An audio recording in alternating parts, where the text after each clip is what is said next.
नमस्कार। वक्त बड़ी बहस का है। मैं हूं राजेश कुमार। उत्तर प्रदेश में राजनीतिक दल अपने सियासी सामाजिक समीकरण दुरुस्त करने में जुटे हैं तो नेता अपने सियासी भविष्य के लिए सुरक्षित ठिकाने तलाशने में जुटे हैं। ऐसे में आयाराम और गयाराम का दौर भी तेजी से शुरू हो गया है। सूबे में योगी आदित्यनाथ के नेतृत्व में भारतीय जनता पार्टी सत्तासीन है, लेकिन दल बदल करने वाले नेताओं को समाजवादी पार्टी ज्यादा भा रही है। उत्तर विधानसभा चुनाव में यानी उत्तर प्रदेश का जो विधानसभा चुनाव है उसमें महज 1 साल का वक्त बचा है। ऐसे में सूबे की सियासी सरगर्मियां बढ़ती जा रही हैं।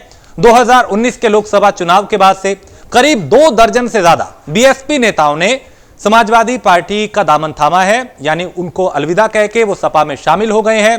और 1 दर्जन से ज्यादा कांग्रेस के भी नेता कांग्रेस का साथ छोड़कर साइकिल पर सवार हो चुके हैं। ऐसे में अखिलेश यादव ये दावा भी कर रहे हैं कि 2022 में उनकी सरकार बनेगी। कितना दम है अखिलेश यादव के दावों में और क्या वाकई हवा का रुख बदल रहा है? अखिलेश यादव किस आधार पर जीत का दावा कर रहे हैं? ऐसे कई सवाल होंगे आज की इस चर्चा में और इन्हीं सवालों के इर्द गिर्द आज की चर्चा होगी कि आखिर 2022 में क्या होने वाला है। अखिलेश यादव अपनी जीत का दावा कर रहे हैं और वो कह रहे हैं कि हमारी वापसी होगी, सत्ता परिवर्तन होगा। एक बड़ी बात यह भी है कि अगर उत्तर प्रदेश में बहुमत की सरकार है, बीजेपी की सरकार है, जमाना अगर बीजेपी का है, तो फिर दल बदलने वाले नेता समाजवादी पार्टी का दामन क्यों थाम रहे हैं? यानी वहां पे ज्यादा नेताओं का जाना कैसे लगा हुआ है, फिर वो चाहे बीएसपी के हो, कांग्रेस के हो या फिर किसी अन्य दल के। समाजवादी पार्टी आखिर कैसे 2022 में सरकार बनाएगी, आज हम समझेंगे इस चर्चा में। क्योंकि अखिलेश यादव ने बड़ा बयान दिया और कहा कि 2022 में सरकार बनाएंगे।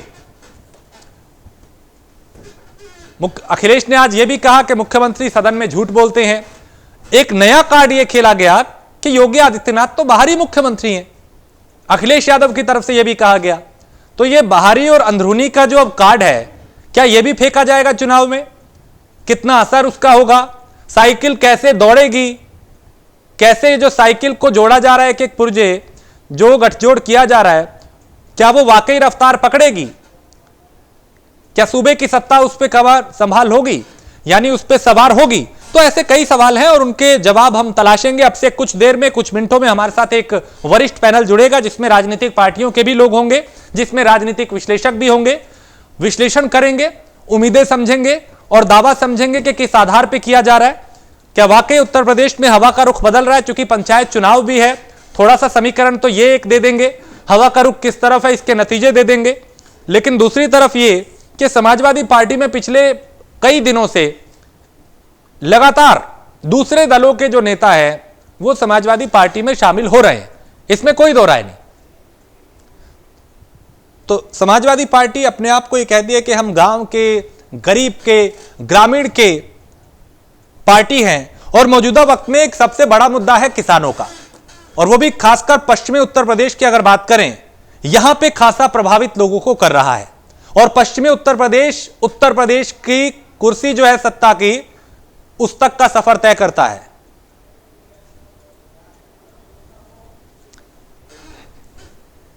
तो अब बड़ी बात यह है कि आखिर 2022 में क्या होगा।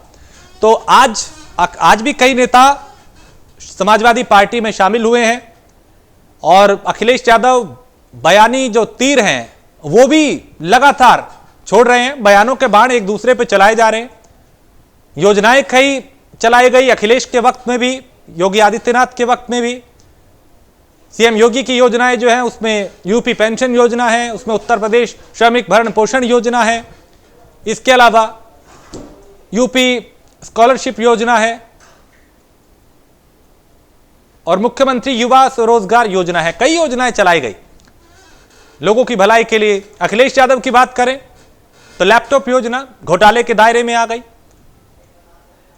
खनन घोटाला हुआ अखिलेश के वक्त में, गोमती रिवर फ्रंट हुआ, यानी कई ऐसे मामले उस वक्त सामने आए जिसने समाजवादी पार्टी की सरकार को कटघरे में खड़ा किया, बाद में भी, उससे पहले भी। तो बीजेपी के पास अपना कोई काम नहीं। अखिलेश यादव ने यह भी कहा कि सिर्फ हमारे काम के फीते काटे गए, रिबन काटे गए, दूसरे के काम को अपना बता रहे हैं वो। ये भी उन्होंने कहा सपा के काम को आगे बढ़ाया जा रहा है। तो तो आरोप प्रत्यारोप का जो दौर है वो तो अब चल रहा है, बयानी बाण भी चलाए जा रहे हैं एक दूसरे पे और खुद को बड़ा साबित करके सामने वाले को छोटा बनाया जा रहा है। अब बड़ी बात ये कि इन बातों का, इन बयानों का जनता पर असर कितना होगा। जब काम की तुलना होगी तब जनता के जहन में क्या होगा। समाजवादी की सरकार बनाम भारतीय जनता पार्टी की सरकार, कल में और आज में कितना बदलाव हुआ है। विकास की बात करने वाली समाजवादी पार्टी आज खुद को कहां देखती है और क्या वजह है कि उत्तर प्रदेश के दूसरे दलों के नेता, चाहे बीएसपी के हो चाहे कांग्रेस के, वो वहां का दामन छोड़ के, वहां का साथ छोड़ के उन पार्टियों का समाजवादी पार्टी की जो साइकिल है उस पर सवार हो रहे हैं। तो क्या इसे यह माना जाए कि जो संकेत है वो कुछ कह रहे हैं? इसको समझने की कोशिश करेंगे। राजनीतिक पार्टियों के लोग भी हैं हमारे साथ और राजनीतिक विश्लेषक भी हैं। एक वरिष्ठ पैनल हमारे साथ जुड़ चुका है। हमारे साथ गौरव मिश्रा है, प्रवक्ता भारतीय जनता पार्टी के, अभिषेक वाजपेयी हैं, प्रवक्ता कांग्रेस के, कीर्ति निधि पांडे प्रवक्ता समाजवादी पार्टी के और निरंजन पोद्दार हैं, राजनीतिक विश्लेषक हैं। आप सभी का बहुत स्वागत है। कीर्ति निधि पांडे, सबसे पहले मैं आपके पास आऊंगा। अखिलेश यादव ने कई बातें कही, उनका तो चलिए आगे जिक्र करेंगे, लेकिन 2022 में समाजवादी पार्टी सरकार बना रही है, यह दावा जो है वो किस उम्मीद पे किया जा रहा है?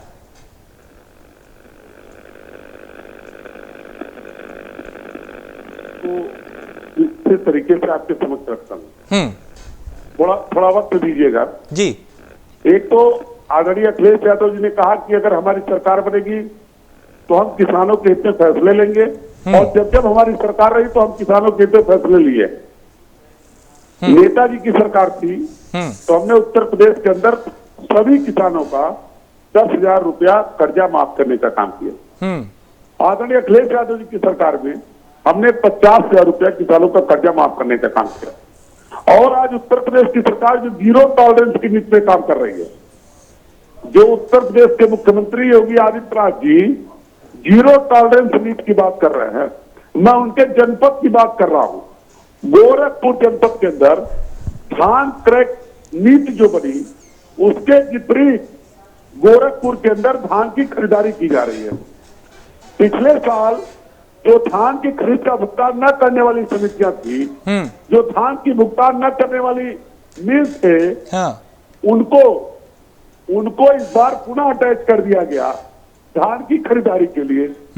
और एक पिपराइच विधानसभा है गोरखपुर का, पिपराइच ब्लॉक है गोरखपुर का, जो उत्तर प्रदेश के मुख्यमंत्री का गृह जनपद है, वहां के चनकापुर में एक राइस मिल है, एचआर साइट है, और जहां 5 करोड़, जिस फर्म पे 5 करोड़ के गबन का मुकदमा कुशीनगर जनपद के हिरौली थाने में आज भी दर्ज है, उसको इन्होंने सेंटर बना दिया खरीदारी के लिए। उस राइस मिल को इन्होंने पावर दे दिया। और इस संबंध में हमने गन्ना आयुक्त संजय भूषण रेड्डी जी, जो गोरखपुर जनपद के नोडल प्रभारी बनाए गए कि गोरखपुर जनपद में खरीदारी का जायजा लेंगे, मैं उनसे सर्किट हाउस में मिला था और गोरखपुर जनपद की स्थिति से उनको अवगत कराया। जो शिकायत हमने दर्ज कराया उसमें जो प्राथमिक जांच हुई उसमें 11 करोड़ के गबन का मामला पाया गया। और उसके बाद भी आज तक तमाम डिफाल्टर राइस मिल, तमाम डिफाल्टर समितियां आज भी खरीदारी कर रही हैं, और 1-1.5 दर्जन डिफाल्टर समिति और राइस मिल अटैच है आज भी धान खरीदारी में। और एक मामला जो सबसे महत्वपूर्ण है गोरखपुर जनपद के चौरी चौरा तहसील का, जिसमें साधन सहकारी समिति डुमरी खास है, साधन सहकारी समिति डुमरी खास, राजेश जी इसलिए बता रहा हूं कि ये 8,000 कुंटल धान खरीद किए हैं, जो धान खरीद पोर्टल पे दर्ज है, जिस पोर्टल पे दर्ज होना है, लेकिन उन्होंने खाद्य विभाग को 10,500 कुंटल धान डिलीवर किया। खरीदे 8,000 और डिलीवर कर रहे हैं 10,500। इस तरीके के घोटाले 2,500 कुंटल की एमएसपी किसकी, 2,500 कुंटल का धान किसका, ये गोरखपुर जनपद का है। यानी किसानों को साधने की कोशिश है। इस पर जवाब ले लेते हैं कीर्ति निधि पांडे। नहीं राजेश, पूरी बात पहले, पूरी बात पूरी तरीके से घोटालों की सरकार है। हाँ। केवल जीरो टॉलरेंस की बात हवा हवाई कर रही है। और दूसरी बात, हाँ। जो आदरणीय अखिलेश यादव जी ने कहा हाँ। कि हम सरकार बनाएंगे 2022 में, हाँ। इसमें कोई द्वारा नहीं।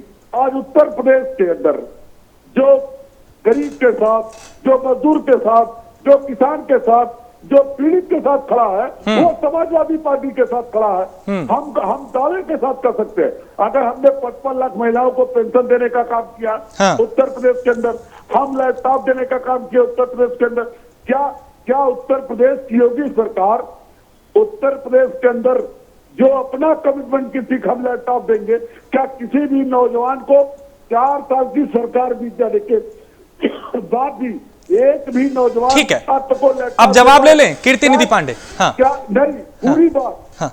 क्या कर्मचारी हाँ। जो पीड़ित है, हाँ। जो श्रमिक पीड़ित है, हाँ। जो किसान आज पीड़ित है। ठीक है, मैं दोबारा भी आऊंगा कीर्ति जी, मैं दोबारा आऊंगा। 1 घंटा पूरा चर्चा का, एक ही बार में अगर सब बोल देंगे तो फिर कैसे बात बनेगी। जवाब ले लेते हैं ताकि याद भी रहे ना क्या क्या आपने पूछा है। गौरव जी, आपने तमाम बातें सुनी समाजवादी पार्टी के प्रवक्ता की, जवाब दीजिए, उसके बाद आगे सवालों का सिलसिला शुरू करेंगे। जी देखिए, कीर्ति निधि पांडे जी ने कहा कि इनकी पहली सरकार ने 2 सरकारों का हवाला दिया इन्होंने कि 10,000 और 50,000 ऋण माफी हुई थी इनकी सरकारों में। तो इनकी जानकारी के लिए बता दें, हमारी सरकार 2017 में जब आसीन हुई थी तो सबसे कैबिनेट की सबसे प्रथम बैठक में ही किसानों के 1 लाख रुपए तक के फसली ऋण को माफ किया गया था, 36,000 करोड़ के। इसके अलावा इनके शासनकाल में जो चीनी मिलें बेची जा रही थी औने पौने दामों में, उन सभी चीनी मिलों का पुनरुद्धार किया गया, उन्हें चलाया गया, इस कोरोना काल में भी चलाया गया। और जो इन्होंने बकाया किसानों का छोड़ रखा था, किसानों का गन्ना का, उस गन्ने का भुगतान भी हमारी सरकार ने ही प्रथम फाइनेंशियल ईयर में ही पूरा वित्तीय वर्ष में पूरा कर दिया था किसानों को। तो मुझे लगता है कि जो ये आरोप लगा रहे हैं, धान के क्रय केंद्र में भ्रष्टाचार का जो आरोप लगा रहे हैं, हो सकता है कि कहीं शिकायत आई हो, इस तरह की समस्या आई हो, लेकिन उसको हमारी सरकार निष्पक्षता से और बहुत त्वरित कार्रवाई करके भ्रष्टाचारियों के ऊपर कार्रवाई करती है। हाँ। गौरव जी, आपकी आवाज थोड़ी सी ठीक नहीं पहुंच पा रही, अब आप बोलें, शायद अब आपकी आवाज साफ आई। जी, भ्रष्टाचारियों के ऊपर कड़ाई से हमारी सरकार कार्रवाई करती है और वो जेलों के अंदर नजर आते हैं। सरकारी अधिकारियों में खासतौर से जो भ्रष्ट अधिकारी हैं, उनकी रूप काम रही है इस समय भ्रष्टाचार करने में। सुन लीजिए, आप इतना देर से आप चिल्ला रहे थे तो मैं कुछ बोल नहीं रहा था। सुन लीजिए, पहले सुन लीजिए, दूसरे को सुनना सीखिए। देखिए, समाजवादी पार्टी की समस्या यही है कि चिल्लाने के अलावा उनके पास कोई विकल्प रहता नहीं है, चीखने के अलावा कोई रास्ता उनके पास रहता नहीं। सुनना नहीं जानते, केवल चीखना जानते हैं। कीर्ति जी, सुन तो लीजिए ना, अब आपने तमाम इतने सवाल उठाए, इतने आरोप लगाए, अब जवाब तो ले लीजिए। हाँ, ठीक है। और रही 2022 में इनके सपने देखने की बात है, बेशक ये सपना देखें, लोकतंत्र में मुंगेरी लाल के सपने सब देखते हैं, लेकिन भारतीय जनता पार्टी अपने योगी आदित्यनाथ जी के नेतृत्व में जिस तरीके से सरकार चला रही है और जिस तरह जनता के अंदर जागरूकता आई है, और आज की जनता वो पहले 5 साल पहले वाली अब जनता नहीं रह गई, वो देख रही है कि किस तरह से कोरोना काल में भी 18 घंटे पूरी योगी आदित्यनाथ जी सड़कों पर उतर करके लोगों की सेवा किए हैं, मजदूरों की सेवा किए हैं, रोजगार की दृष्टि से सबसे रिकॉर्ड भर्तियां हमारी सरकार में हुई है। 3 लाख से अधिक भर्तियां हमारी सरकार में हुई है। इंडस्ट्रियल डेवलपमेंट सबसे ज्यादा हमारे सरकार में। लेकिन गौरव जी, एक बुनियादी सवाल यहाँ पे ये मेरे ध्यान में उठ रहा है। ठीक है कीर्ति जी, 1 सेकंड। गौरव जी देखिए, बीजेपी का बोलबाला है उत्तर प्रदेश में, इसमें कोई शक नहीं, बहुमत की सरकार है, इसमें भी कोई शक नहीं। आप लोग सरकार चला रहे हैं, दावे बड़े बड़े करते हैं, वो भी ठीक है, लेकिन अगर ये सब है, हवा बीजेपी की है, जमाना बीजेपी का है, तो जो नेता हैं दूसरे दलों के, वो समाजवादी पार्टी में क्यों जा रहे हैं? बड़ी संख्या में पिछले कुछ साल में, पिछले महीनों में लगातार समाजवादी पार्टी के साथ लोग जुड़ रहे हैं। उसको भी स्पष्ट कर देता हूं। देखिए, समाजवादी पार्टी एक जातिगत ध्रुवीकरण वाली पार्टी है। जातिगत ध्रुवीकरण के आधार पर इनकी राजनीतिक शक्ति है। इसके अलावा इनके पास विकास का कोई मॉडल नहीं है, भ्रष्टाचार का मॉडल है, व्यक्तिवादी पार्टी है, परिवारवादी पार्टी है। तो जिन्हें ऐसा लगता होगा कि जातिगत आधार पर उनका कुछ लाभ हो जाएगा तो वो बेशक जाए, लेकिन विकास के साथ जो लोग रहना चाहते हैं, देश का विकास चाहते हैं, प्रदेश का विकास चाहते हैं, क्षेत्र का विकास चाहते हैं, वो भारतीय जनता पार्टी के साथ ही रहेंगे, उसी के साथ आएंगे। यही कारण है कि देश की जनता भी, प्रदेश की जनता भी भाजपा के साथ है और विकास भी भाजपा के ही शासनकाल में हो रहा है। ठीक है, अभिषेक वाजपेयी, यहां बीजेपी अपनी जीत के दावे कर रही है, समाजवादी पार्टी अपने, लोग दूसरे दलों के जी कीर्ति जी कहिए बात, मैं बाद में चला जाऊंगा, बोलिए अपनी बात। गौरव जी एक बात स्पष्ट हो जाए कि उत्तर प्रदेश के अंदर गोरखपुर जनपद उत्तर प्रदेश के मुख्यमंत्री का गृह जनपद है। कुशीनगर जनपद के अंदर 5 करोड़ का घोटाला करने वाला फर्म अगर फिर गोरखपुर के अंदर खरीदारी की अनुमति पा जाता है, इसको आप क्या कहेंगे? इसको आप क्या कहेंगे? और जो भ्रम है भारतीय जनता पार्टी को, राजेश जी, जो भारतीय जनता पार्टी को भ्रम है उसको दूर कर लेना चाहिए कि 2007 में बहुजन समाज पार्टी की बहुमत की सरकार थी, 2012 में समाजवादी पार्टी की बहुमत की सरकार थी और 2017 में भारतीय जनता पार्टी की बहुमत की सरकार है। आज उत्तर प्रदेश के लोग आदरणीय अखिलेश यादव जी की तरफ आशा भरी निगाह से देख रहे हैं, क्योंकि उत्तर प्रदेश का नौजवान, उत्तर प्रदेश का किसान, उत्तर प्रदेश का व्यापारी अखिलेश यादव जी के प्रति आशा भरी निगाह देख रहा। इसीलिए आज उत्तर प्रदेश के सभी राजनीतिक दलों के लोग सबसे ज्यादा समाजवादी अखिलेश जी के शासनकाल में हुए, सबसे ज्यादा अपहरण अखिलेश जी के शासनकाल में सत्ता। इसे भी बताइए, ये भी आपकी उपलब्धि है, इसे भी बताइए। इसमें कोई दो राय नहीं। रिकॉर्ड दंगे अखिलेश जी के सरकार में हुए, इसको भी बताइए। ठीक है, अभिषेक वाजपेयी तो आपके सरकार में, घोटाले तो आपके सरकार में, क्यों नहीं बताते? मैं तो बताया एक साल्टस जो कुशीनगर के अरौली थाने में 5 करोड़ के गबन का मुकदमा दर्ज है, उसको उत्तर प्रदेश की सरकार ने गोरखपुर में खरीदारी की अनुमति कैसे दे दिया? कैसे दे दिया आपने? आप घोटालों को संरक्षक हैं, क्यों नहीं बताते इसके बारे में आप?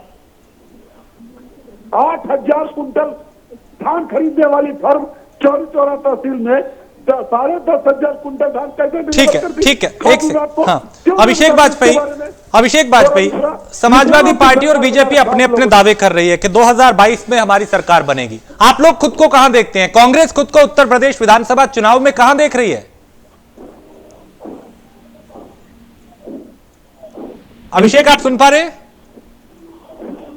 मेरी आवाज नहीं जा रही शायद अभिषेक तक, उनका आवाज ठीक कीजिए। निरंजन जी आप सुन पा रहे? निरंजन आपने सुना राजनीतिक पार्टियों की जो प्रतिक्रिया थी, समाजवादी पार्टी, बीजेपी को भी आपने सुना। उत्तर प्रदेश का मूड क्या कहता है? क्योंकि कई ऐसे मुद्दे मौजूदा वक्त में हैं जो चिंता भी पैदा कर सकते हैं, कई ऐसी योजनाएं जो हैं वो सरकार के साथ भी हैं। क्या समीकरण आपको नजर आता है, क्या तस्वीर नजर आती है 2022 की?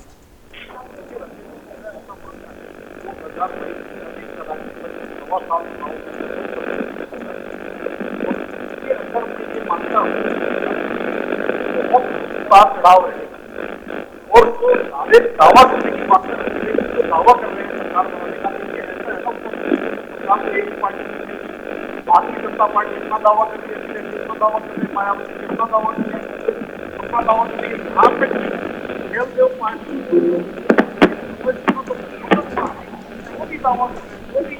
निरंजन जी आपकी आवाज, सर आपकी आवाज ठीक से पहुंच नहीं पा रही, मैं दोबारा आपके पास आता हूं। अभी आपकी आवाज नहीं ठीक से पहुंच पा रही, ना मैं समझ पा रहा हूं ना दर्शक समझ पाएंगे, लेकिन दोबारा मैं आपके पास आऊंगा इसी सवाल के साथ और आप विस्तार से बताइएगा कि आखिर क्या ये तस्वीरें कहती हैं, ये जो दल बदलने का खेल है, जो समाजवादी पार्टी का लोग दामन थाम रहे हैं, आखिर ये तमाम चीजें क्या कहती हैं। कीर्ति जी आपसे मैं ये समझना चाहता हूं कि आरोप तो आप चलिए लगा रहे हैं सरकार पे कि ये भ्रष्टाचार का, आपने जगह भी गिनवा दी, ये भी कह दिया, लेकिन आपको ऐसा क्यों लगता है कि मौजूदा वक्त की जो बहुमत की सरकार है उसके मुकाबले आप लोग वापसी करेंगे? आपको कहां ऐसा लगा कि सरकार ठीक से काम नहीं कर रही, या ऐसा लगा कि हम वापिस आएंगे? राजेश जी एक दो बातें बहुत महत्वपूर्ण है। मैंने भ्रष्टाचार को गिनवाया नहीं। अगर आप अपना नंबर बताएंगे तो मैंने आपको एफआईआर की काफी बात कर चुका। मेरे पास एफआईआर की काफी उपलब्ध है कि कुशीनगर जनपद में अरौली थाने में 5 करोड़ के गबन का जिस राइस मिल पे मुकदमा दर्ज है, उसी राइस मिल को गोरखपुर जनपद के अंदर खरीदारी की अनुमति मिल गई। और गोरखपुर के ही चौरी चौरा तहसील में 8,000 कुंटल धान खरीदने वाली सहकारी समिति डुबरी खास, मैं नाम बता रहा हूँ, आप नहीं, ये आपने शुरू में भी बताया था, ये आपने शुरू में भी कहा, उसका जवाब भी गौरव ने दिया, लेकिन क्या एक मुद्दे के सहारे आपको लगता है कि इसके सहारे हम साइकिल पे सवार हो जाएंगे? राजेश जी मेरा कहना सिर्फ है कि अगर मुख्यमंत्री के जनपद के अंदर इतना भ्रष्टाचार है तो उत्तर प्रदेश के हालात क्या होंगे? जिस जनपद में मुख्यमंत्री हर 15 दिन पे 2 बार आते हो, अगर उस जनपद में इतना भ्रष्टाचार है तो उत्तर प्रदेश के हालात क्या होंगे, इसका अंदाजा आप लगा सकते हैं। दूसरी बात 5 साल की सरकार आदरणीय अखिलेश यादव जी ने चलाया। एक cricket stadium, international cricket stadium Lucknow के अंदर हम लोगों ने इकाना स्टेडियम बनाया, उसका नाम भारतीय जनता पार्टी की सरकार ने बदल दिया। लेकिन अगर उत्तर प्रदेश के अंदर कोई दूसरा स्टेडियम बना पाते, हम लोगों ने लखनऊ के से लेकर के आगरा तक 302 किलोमीटर का एक एक्सप्रेस वे बनाया, जिसकी तमाम जांचें हुई, लेकिन आज तक कुछ निकला नहीं। अगर कोई दूसरा एक्सप्रेस वे उतना बड़ा बना पाते, हम लोगों ने उत्तर प्रदेश के सभी जनपदों को 4 लेन से जोड़ने का काम किए। हम लोगों ने उत्तर प्रदेश के अंदर इंटर पास विद्यार्थियों को लैपटॉप देने का काम किया। हम लोगों ने उत्तर प्रदेश के अंदर 55 लाख महिलाओं को समाजवादी पेंशन देने का काम किए। हम लोगों ने उत्तर प्रदेश के अंदर जो बेरोजगार विद्यार्थी थे उनको बेरोजगारी भत्ता देने का काम किए। हम लोग इंटर पास लड़कियों को कन्या विद्या धन देने का काम किए। हम लोग मुस्लिम बेटियां जो अल्पसंख्यक बेटियां थी, हाई स्कूल पास थी, उनको बढ़े बेटियां के अंतर्गत हम लोगों ने राशि देने का काम किया, धनराशि दिया जिससे वो आगे पढ़े। हम लोग उत्तर प्रदेश के अंदर एक पेंशन इंस्टीट्यूट की स्थापना किया लखनऊ के अंदर। हम लोगों ने जेपी नायक इंस्टीट्यूट बनाने का काम किया। हम लोगों ने उत्तर प्रदेश के अंदर कई मेडिकल कॉलेज बनाए और गोरखपुर के अंदर भी 500 बेड का एक अस्पताल बनाने का काम किया। अगर गोरखपुर के अंदर उत्तर प्रदेश के मुख्यमंत्री कोई अस्पताल बनाने का काम किया हो तो बता दीजिए, 4 साल हो गया। ठीक है, इस पर जवाब ले लूंगा, लेकिन और एक बात राजेश, हम लोग लखनऊ के अंदर मेट्रो चलाने का काम किए। लखनऊ के अतिरिक्त अगर किसी भी जिले में उत्तर प्रदेश के अंदर मेट्रो चला हो, हम लोगों ने जो शिलान्यास किया उसको भी उत्तर प्रदेश की सरकार ने रोकने का काम किया। हम लोगों ने लगातार विकास का काम किया और वो उत्तर प्रदेश की जनता इस बात को महसूस कर रही है कि अगर उत्तर प्रदेश के अंदर विकास चाहिए, उत्तर प्रदेश के अंदर विकास की गति को रफ्तार चाहिए, तो आदरणीय अखिलेश यादव के नेतृत्व में सरकार बनानी पड़ेगी। इसलिए हम कह रहे हैं कि 2022 में आदरणीय अखिलेश यादव जी के नेतृत्व में पूर्ण बहुमत की सरकार बनेगी और भारतीय जनता पार्टी जहां 2017 में थी वही खड़ी नजर आएगी, इसमें कोई दो राय नहीं। ठीक है निरंजन, मैं आपके पास आ रहा हूं, लेकिन उससे पहले मैं गौरव जी आप जवाब दे दीजिए, क्योंकि ये सीधा कहा जा रहा है, अखिलेश यादव ने भी कहा, कीर्ति निधि पांडे ने भी कहा कि आप लोग उनके काम का श्रेय ले रहे हैं, सिर्फ रिबन काटे जा रहे हैं। उनकी जो योजनाएं थी उनका नाम बदल दिया गया, जो उन्होंने विकास के काम किए उनके नाम बदल दिए गए, अपना कुछ नहीं किया। तो अपना क्या किया है वो उन्हें बता दीजिए इन 4 सालों में। देखिए, विकास कार्यों का श्रेय राजनीतिक दल नहीं ले सकते, उसका श्रेय देने का अधिकार जनता का होता है। और जनता ने 2017 में जो ये लंबी फेहरिस्त का गाना सुनाए हैं विकास कार्यों का, वो जनता ने बाकायदे इनको उलट दिया। 303 का प्रचंड बहुमत दे करके भारतीय जनता पार्टी को इन्हें ये जवाब दे दिया कि इन्होंने जो भी विकास कार्य किए केवल भ्रष्टाचार के कारोबार को बढ़ाने के लिए इन्होंने किया। तो ये अब इनकी सफाई नहीं की, सुन लीजिए, वो भी मैं बता देता हूँ इनके विकास कार्यों की सच्चाई की आप जान लीजिए। जिस एक्सप्रेसवे की बात कर रहे हैं, उसमें भूमि अधिग्रहण से लेकर के उसके निर्माण कार्य में भ्रष्टाचार हुआ, जिससे इनका कुनबा टूट गया। समाजवादी पार्टी परिवार में जो विखंडन हुआ उसका सबसे बड़ा कारण वही एक्सप्रेसवे था। इनकी जानकारी के लिए बता दें। दूसरी बात, एक्सप्रेसवे को पूर्ण करने में हमारी सरकार ने बजट दिया, तब वो जाकर के पूरी तरह से 100% वो एक्सप्रेसवे कंप्लीट हुआ। आज उत्तर प्रदेश में 1600 किलोमीटर से ज्यादा एक्सप्रेसवे बन रहे हैं और एलिवेटेड एक्सप्रेसवे बन रहे हैं। रिसर्च वर्क हो रही है यूनिवर्सिटी में, IIT में रिसर्च हो रहा है। उत्तर प्रदेश के expressway, Ganga expressway, Purvanchal expressway, Ballia expressway, सारे एक्सप्रेसवे उत्तर प्रदेश के भारतीय जनता पार्टी के शासन का बता नहीं सकते। बुंदेलखंड एक्सप्रेसवे के साथ डिफेंस कॉरिडोर बन रहा है। तो विकास कार्यों का हमारी सरकार में भी देखा जोखा बहुत लंबा है, लेकिन इसका मूल्यांकन, इसके जो वास्तविक जो प्रतिफल देने वाली बात है वो जनता देगी और चुनावों में देगी और तुलनात्मक अध्ययन करके देगी। ठीक है निरंजन, आप कुछ कह रहे थे, ये ना बताएं। 2022 में उत्तर प्रदेश की जनता देगी। हाँ, अभिषेक के पास मेरी आवाज जा रही है, मैं उनके पास जाऊंगा। निरंजन जी आप कुछ कह रहे थे? मैं ये कहना चाह रहा था कि जो आपने सवाल पूछा था, दरअसल क्या है कि 2022 में भी चुनाव में 1.25 साल है और इन 1.25 सालों के अंदर मेरा ऐसा मानना है कि अभी यहाँ पे बहुत कुछ नया होने वाला है, जो समाजवादी पार्टी दावा कर रही है हाँ। अपना सरकार बनाने का। देखिए सारी पार्टियां अपना दावा कर रही है, लेकिन सरकार तो कोई एक पार्टी बनाएगी। ऐसा नहीं है कि पांचों पार्टियां सरकार बना लेंगी। अभी जो सुहेल देव और जो असदुद्दीन ओवैसी का जो गठबंधन हुआ है, जो राज बरसात का और असदुद्दीन ओवैसी का गठबंधन हुआ, दावा तो वो भी सरकार बनाने का कर रहे हैं। बाकी मेरा ऐसा मानना है राजेश जी कि जो वर्तमान में जो उत्तर प्रदेश की जो सरकार चल रही है योगी आदित्यनाथ जी के नेतृत्व के अंदर, हाँ। इसके अंदर दो चीजों के अंदर बहुत जबरदस्त काम हुआ है। अभी जो कीर्ति पांडे जी जो भ्रष्टाचार का आरोप लगा रहे हैं, देखिए इस चीज को हर आदमी जानता है कि जो मुख्यमंत्री तख्त पे सोता है, जो मुख्यमंत्री अपने परिवार को नहीं मानता, जो मुख्यमंत्री अपने पिताजी की अंत्येष्टि को त्याग करके जनता के लिए लगा रहता है। देखिए कौन सी बात आप कर रहे हैं महाराज, कौन सी बात आप कर रहे हैं, क्या बात कर रहे हैं? सरकार मेरी बात कर लीजिए। आपके समय में हम नहीं बोल रहे, आपके समय में हम नहीं बोल रहे, आप हर आदमी के बीच में बोल रहे हैं। कीर्ति पांडे जी ऐसे डिबेट नहीं हो पाएगी, कीर्ति पांडे जी ऐसे डिबेट नहीं हो पाएगी, ऐसे डिबेट नहीं हो पाएगी। ये डिबेट का तरीका नहीं है, मैं ऐसे डिबेट नहीं कर रहा।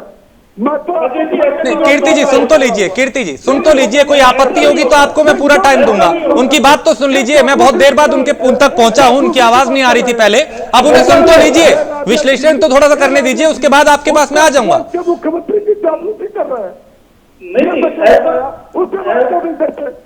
नहीं सुन ले, एक सेकंड कीर्ति निधि, मैं आऊंगा आपके पास, पहले उन्हें सुन लीजिए। निरंजन आप अपनी बात पूरी कीजिए। मैंने तो का नाम बताया। कीर्ति जी आपने देखिए अपनी बात रख ली, आप स्वतंत्र हैं, वो भी स्वतंत्र है अपनी बात रखने के लिए, उन्हें सुन तो लीजिए, आपको जो आपत्ति होगी वो दर्ज कराइएगा, बोलने तो दीजिए। एक सेकंड निरंजन। ऐसा है राजेश जी, हाँ। अगर कीर्ति पांडे जी जो चाह रहे हैं मैं वही बोलूं तो फिर मेरा डिबेट में आने का कोई चित्त नहीं बनता है, क्योंकि ये हर आदमी को बीच में टोका-टाकी करे। मुख्यमंत्री जी ये फिर शुरू हो गया, यही बनता है, ये फिर शुरू हो गया। उत्तर प्रदेश के मुख्यमंत्री की तारीफ करिए, केवल यही बनता आपके पक्ष में। भैया जो तारीफ करने वाली थी जो भी तारीफ करी जाएगी, जो आलोचना करने वाली थी ना, नहीं जो आपको बता रहा हूँ घोटाले कहाँ कहाँ हुए, जनता इनकी समझ चुकी है, जनता देख रही है। मैं तो घोटाला करने वाले फर्मों का नाम बताया, बताया, आप उसे बात फर्जी घोटाले बता रहे हैं, आप फर्जी घोटाले बता रहे हैं। FIR हमारे पास है,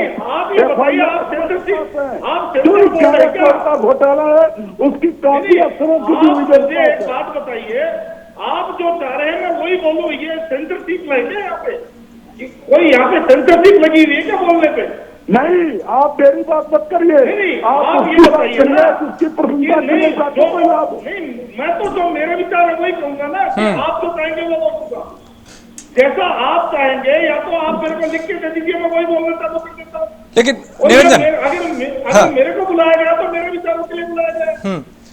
निरंजन एक सवाल यहाँ पे ये उठता है, निरंजन जी एक सवाल ये उठता है कि देखिए पश्चिमी उत्तर प्रदेश में अगर हम देखें तो किसानों का मुद्दा काफी हावी है, वहां पे जाति समीकरण भी है, किसानों का मुद्दा भी है। मैं आपसे ये जानना चाहता हूं कि पश्चिमी उत्तर प्रदेश की जो कुर्सी का रास्ता है वहां से होकर गुजरता है, तो किसानों का मुद्दा क्या यहाँ पे बीजेपी को नुकसान पहुंचा सकता है या किसको फायदा पहुंचा सकता है, मैं ये समझना चाहता हूं थोड़ा सा। मैं यहीं पे आ रहा था, लेकिन कीर्ति पांडे जी ने बीच में टोक दिया। तो मेरा कहने का तात्पर्य था कि अभी तक भारतीय जनता पार्टी यहाँ पे लीड कर रही थी उत्तर प्रदेश के अंदर, अभी एडवांटेज था भारतीय जनता पार्टी को, लेकिन अब जो आने वाला 1.25 साल है उसके अंदर हो सकता है भारतीय जनता पार्टी को ही भारतीय जनता पार्टी हरा दे। कि जैसे ये एक किसानों का मुद्दा जैसे आपने कहा जी, इससे क्या है कि एक बहुत बड़ा पोलराइजेशन हो रहा है, एक जातवाद का बहुत बड़ा पोलराइजेशन हो रहा है, इसका निश्चित रूप से भारतीय जनता पार्टी को इसको नुकसान होगा। दूसरा, अब जैसे पेट्रोल और डीजल की जो कीमतें बढ़ रही है, जिस तरीके से महंगाई बढ़ रही है, तो राजेश जी मैं यही कहना चाह रहा था कि आने वाला जो 1.25 साल है, क्योंकि आज उत्तर प्रदेश के अंदर भारतीय जनता पार्टी की भाषा में कहें तो डबल इंजन की सरकार है, और अगर कोई केंद्र का कोई कार्य है उससे भी अगर जनता परेशान है तो उसका भी निश्चित रूप से खामियाजा प्रदेश सरकार को भुगतना पड़ता है। तो मेरा मूल्यांकन यही है कि अभी तक भारतीय जनता पार्टी यहाँ पे एडवांटेज में चल रही थी, लेकिन अब जो आने वाला समय है, 1.25 साल का जो समय है, उसके अंदर देखना ये है कि केंद्र की और राज्य की सरकारों की क्या कार्यविधि रहती है और वो जनता को कितना अपने विश्वास में रख पाते हैं। किंतु इसके अंदर एक बात जरूर है, जो कीर्ति पांडे जी बीच में बोल रहे थे, मैं उनको बता देना चाहता हूँ। कीर्ति पांडे जी, आपकी पार्टी के अंदर जो लोग आ रहे हैं, अभी जो दूसरी पार्टियों से जो नेता आ रहे हैं, उसके बारे में मैं आपको बताना चाहता हूँ।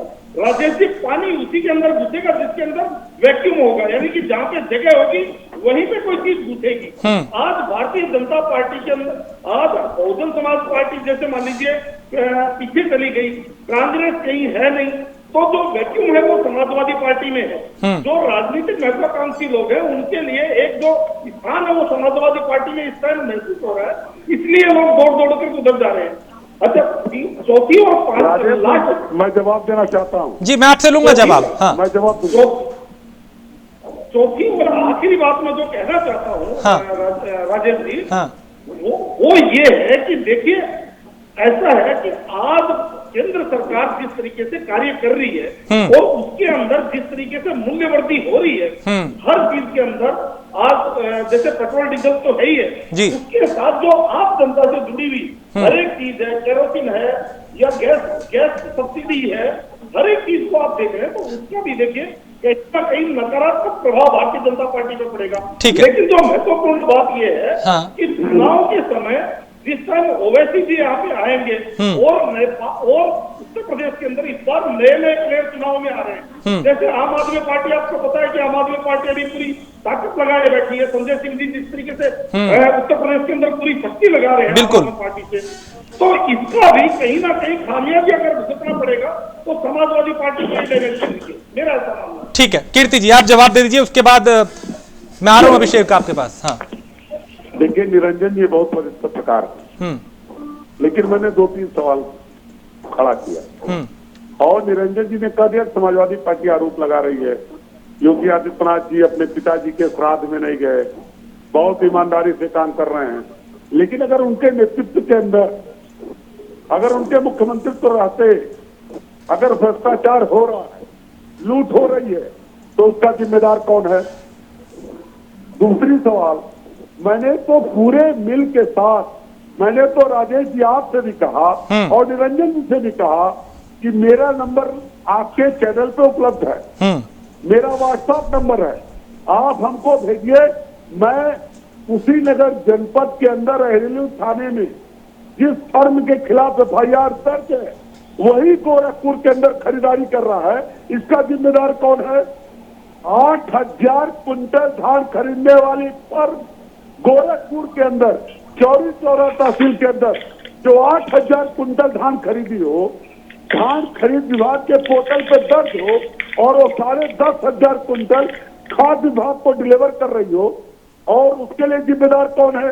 और जो मैंने शिकायत किया गोरखपुर के अंदर गन्ना आयुक्त पे, जिसकी जांच हुई, उस जांच में जो जिम्मेदार लोग हैं उसके प्राथमिक जांच में 11 करोड़ के गबन का मामला सामने आया। ये जवाब हमको मिला है। इसके लिए जिम्मेदार कौन है?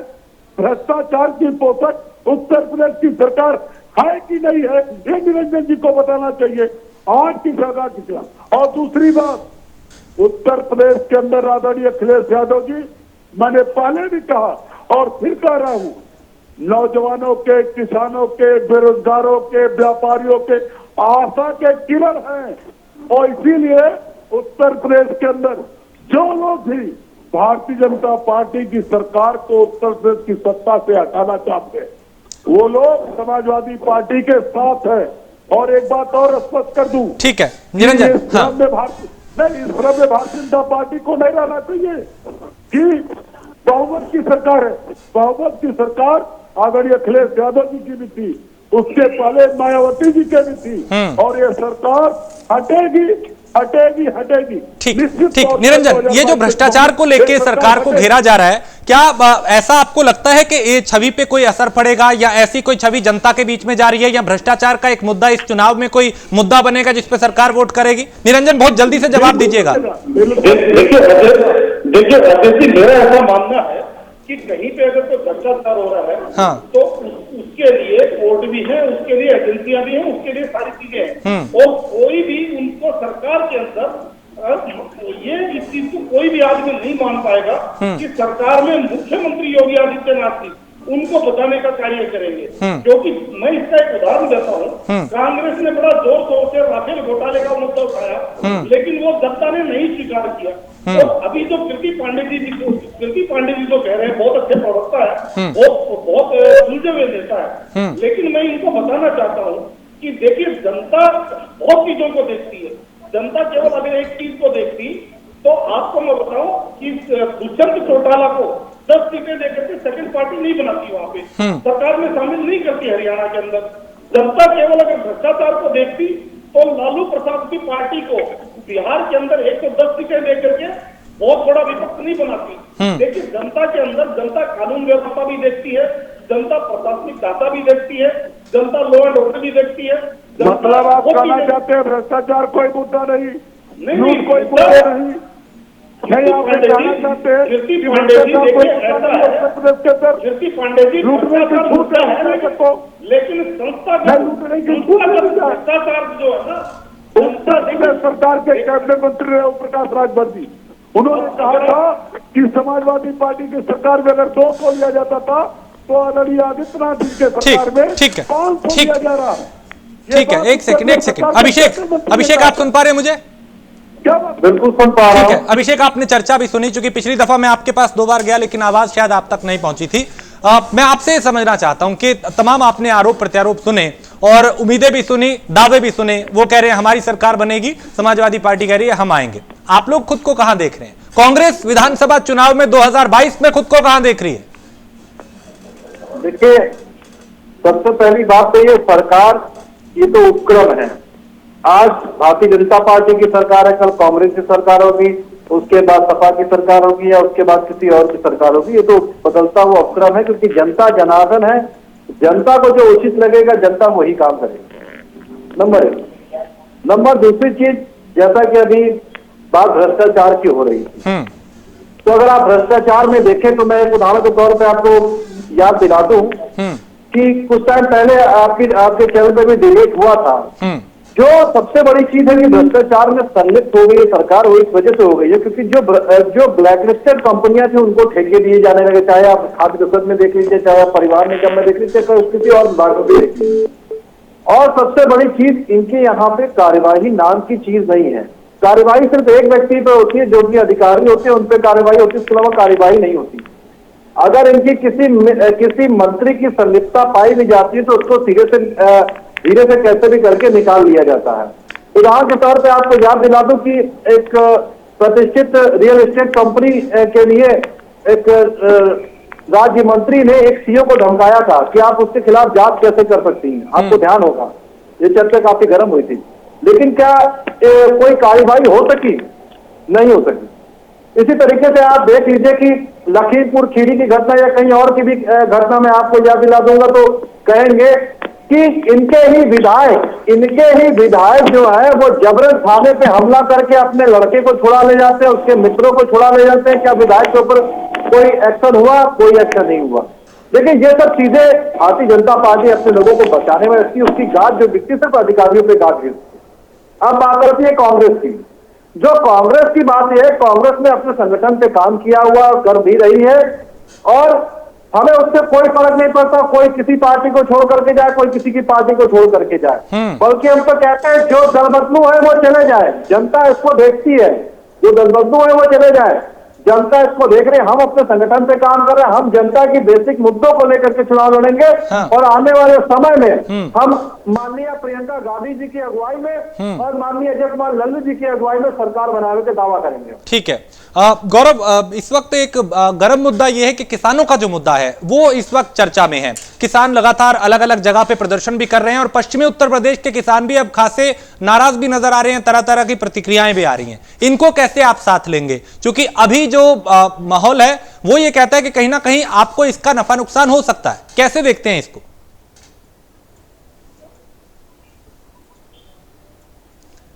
तो गौरव तक मेरी आवाज नहीं पहुंच रही, तब तक निरंजन मैं आपके पास आ जाता हूं और आपसे समझना चाहूंगा कि अगर जमाना बीजेपी का है उत्तर प्रदेश में और लहर बीजेपी की है, भारतीय जनता पार्टी की सरकार है, तो चाहे कांग्रेस के नेता हो, बीएसपी के हो, वो वहां से साथ छोड़ के बजाय बीजेपी के समाजवादी पार्टी में आ रहे हैं। क्या उन्हें कोई आशा की किरण नजर आ रही है? क्या साइकिल पर सवार हो जाते हैं भविष्य या कोई?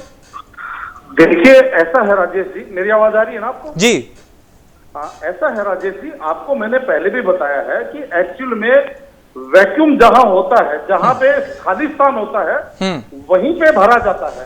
आज भारतीय जनता पार्टी के अंदर ऑलरेडी इतना समझ लीजिए मामला पैक है कि वहां पे किसी को अपना राजनीतिक भविष्य, जो भी राजनीति के प्रति जो महत्वाकांक्षी है, उनको वहां पे अपना स्थान नजर नहीं आ रहा, क्योंकि भारतीय जनता पार्टी में ऑलरेडी पहले बहुत ज्यादा भीड़ है।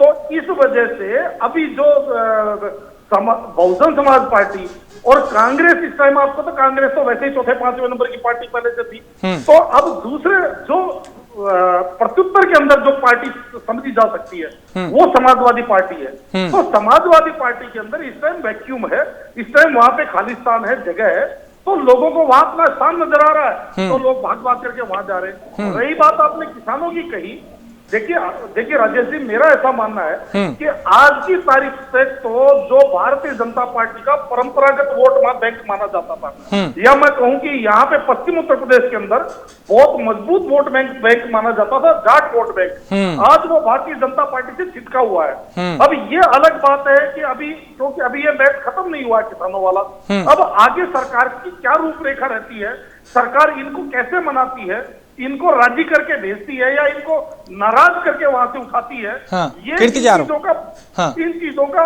इन बातों का आगे के जो कार्यकलाप है, आगे का जो चुनाव जो है, उसके ऊपर इस चीज का निश्चित रूप से प्रभाव पड़ेगा, मेरा ऐसा मानना है। ठीक है, कीर्ति जी आप कुछ कह रहे हैं? निरंजन जी वरिष्ठ पत्रकार, मैं बार बार कह रहा हूं, लेकिन निरंजन जी अभिषेक नहीं कर पा, लग रहा है कि तय करके आए कि केवल भारतीय जनता पार्टी के तरफदारी की बात करें, एक घर से तय करके आए। इनको पंजाब का चुनाव नहीं दिखता। पंजाब के अंदर जिला पंचायत के चुनाव हुए, वार्डों के चुनाव हुए, जहां भारतीय जनता पार्टी का सुपड़ा साफ हो गया। किसान इस देश का अन्नदाता है, और जिस दिन किसान मन बना लेगा, चाहे पूर्वी उत्तर प्रदेश हो, चाहे पश्चिमी उत्तर प्रदेश हो, चाहे बुंदेलखंड हो, किसान पूरी तरीके से भारतीय जनता पार्टी के खिलाफ है और पूरी ताकत के साथ भारतीय जनता पार्टी को हराने का काम करेगा, चाहे पंचायत चुनाव हो, चाहे 2022 के विधानसभा का चुनाव। ठीक है, निरंजन, ये कीर्ति जी जो कह रहे हैं, इनको पहले मैं बता देना चाहता हूं कि पंजाब के अंदर भारतीय जनता पार्टी पहले से चौथे नंबर का दल है, क्योंकि अकाली दल के मिलकर के और छोटे भाई की भूमिका में भारतीय जनता पार्टी वहां पे है। वहां पे पहले से ही कांग्रेस, कितने मिले ये बता दीजिए, अकाली कितने सीट मिले ये बता दीजिए। नेस्तनाबूद कर दिया पंजाब की जनता ने, और अब उनका सुपड़ा पंजाब की जनता ने नेस्तनाबूद कर दिया भारतीय जनता पार्टी को।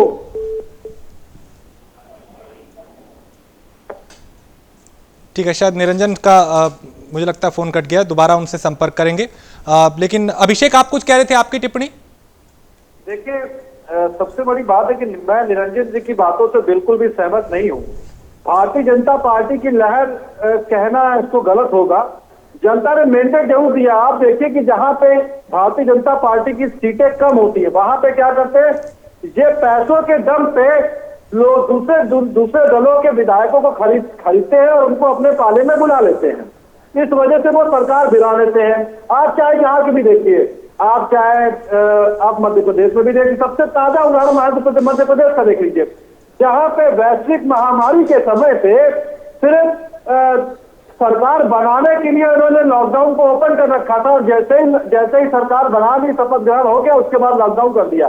कितने लोग उसमें बीमार हो गए, कितने लोगों ने अपनी जानें गंवा दी। तो आप इससे समझ सकते हैं कि भारतीय जनता पार्टी को हेर फेर पकड़े कैसे भी करके सत्ता चाहिए होती है। उसको देश की सेवा से या प्रदेश की सेवा से कोई सरोकार नहीं होता है। उसको सिर्फ अपनी सत्ता चाहिए होती है, किसी भी हद तक पे चाहिए होती है। और जैसा कि निरंजन जी ने कहा वो मुझे नहीं मालूम है कि शायद हो सकता है कि आपने भारतीय जनता पार्टी के साथ एक और प्रवक्ते को बैठा लिया, मुझे ऐसा लगता है। नहीं, अपनी बात कहने का तो सबको अधिकार है ना अभिषेक। अगर वो आपके फेवर में बोले तो ठीक है जी, आपके हो गए, उसके उनके फेवर में। अरे भाई, एक समीक्षक अपनी बात तो रखेगा ना, हालात को देखते हुए। मैं सिर्फ इस चीज को कह रहा हूँ कि आप देखिए, एक राजनीतिक विश्लेषक जो होता है कि वो सारी चीजों को साफ सुथरे लफ्जों में रखे, साफ सुथरे तरीके से रखे। आप एक पार्टी का गुणगान मत कीजिए, ना मेरी गुणगान कीजिए, ना सपा का गुणगान कीजिए, ना भारतीय जनता पार्टी, ना किसी अन्य दल का गुणगान कीजिए।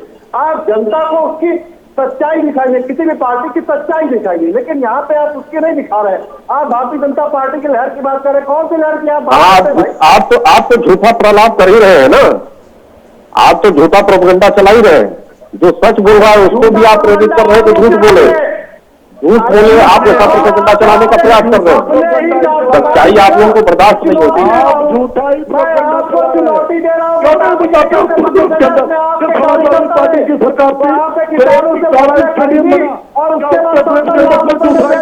शुगर मिल बेचने वाले, दुकानों पर गोली चलाने वाले, मजदूरों पर गोली चलाने वाले, संतों पर गोली चलाने वाले, धार्मिक यात्राओं को रोकने वाले, बाकी सब यही सब।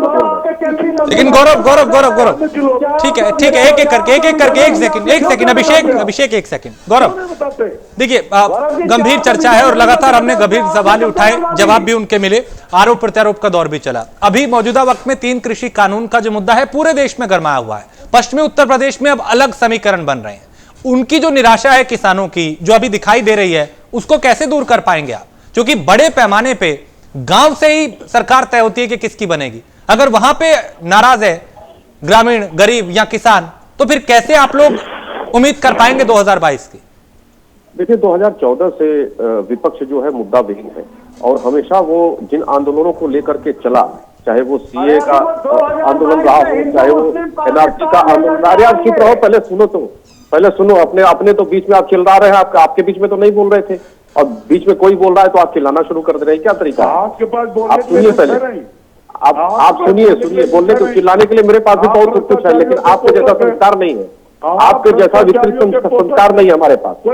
अब आपके जैसा विकृत संस्कार नहीं है। आप लोग गुंडई सड़क पर भी करते हैं, आप लोग गुंडई चैनल पर भी कर रहे हैं, आप लोग चैनलों पर भी गुंडई कर रहे हैं। यही आपका संस्कार है, इसीलिए जनता ने आपको हाशिया पे ढकेल दिया, कोने में बैठा दिया। वही फिर बैठेंगे 2022 में भी आप लोग। आप उसकी चिंता न करें, आप उसकी चिंता न करें।